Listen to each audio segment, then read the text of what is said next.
In a statement published on Twitter, the star, who quickly rose through the ranks to be No. 4 in the world, stated that she was grateful that she had lived her dreams despite the frustrating setbacks she faced towards the end of her career. It was in 2016 that cracks first started to show in regards to the athlete's health, as heart palpitations caused her severe discomfort. Despite recurring heart troubles, the star powered on, until August of this year when she tested positive for COVID and a rare abdominal injury that left the star in shock. Within her retirement statement, Konta focused on the positives of her career, saying, "My playing career has come to an end, and I am so incredibly grateful for the career that it turned out to be. All the evidence pointed towards me not making it in this profession. However, my luck materialized in the people that came into my life and impacted my existence in ways that transcended tennis. I am so incredibly grateful for those people. You know who you are. Through my own resilience and through the guidance of others, I got to live my dreams. I got to become what I wanted and said as a child. How incredibly fortunate I count myself to be. How grateful I am.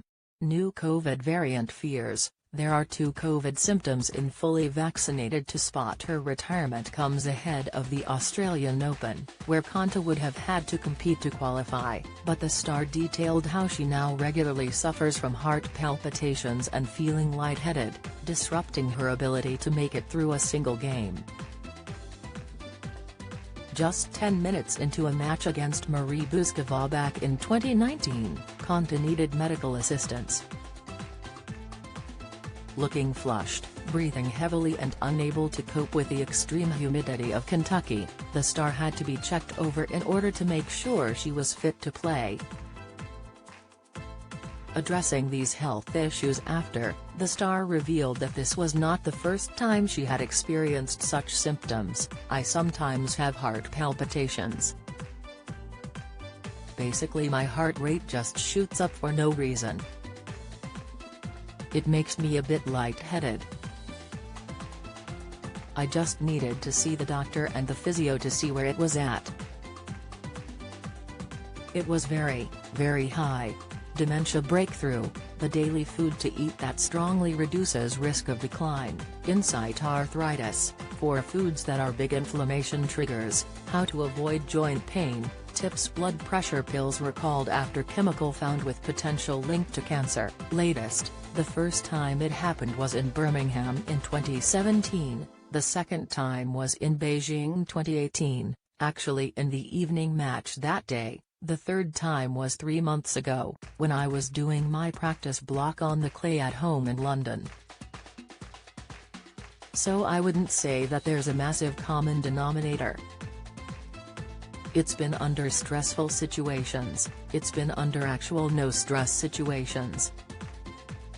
Due to the sporadic nature of her symptoms, the star brushed off warning signs admitting that the condition is not ideal, but that she wasn't worried. According to the NHS, heart palpitations are heartbeats that suddenly become more noticeable. Individuals may feel like their heart is pounding, fluttering or beating irregularly, often for a few seconds or minutes. Although at the time they may seem alarming, the NHS explains that heart palpitations are usually harmless and not a sign of a serious problem, but they can be caused by certain triggers. These include lifestyle triggers, emotions and psychological triggers, medicine, stress, hormone changes, heart rhythm problems, heart conditions, other medical conditions.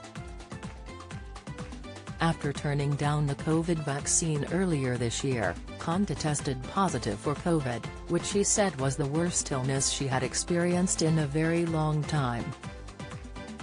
In fact, the virus hit the star so hard that she missed out on both Wimbledon and the Olympics, both of which contributed to her decision to hang up her racket for good. The athlete went on to explain that the virus not only affected her mentally, but physically as well. She added, "It was a combination of feeling quite ill, so I was sleeping or just existing for a few days. There was also a period there where I had to work through my own feelings of injustice at all of it, like, why now? Sort of feeling. I needed a bit of space and a bit of licking my wounds." Although remaining hesitant and unsure when asked if she regretted not taking the opportunity to have a COVID vaccination, the star said that she was a positive person, and wanted to keep focused on all the good things that she does have in her life. With a new variant of COVID present in the UK, symptoms that may indicate you have the Omicron variant include mild muscle aches, extreme tiredness, scratchy throat, dry cough. Although anyone with any sort of symptoms of COVID is being advised to self-isolate immediately and get a PCR test as soon as possible, whether or not they have received 1 or 2 vaccinations.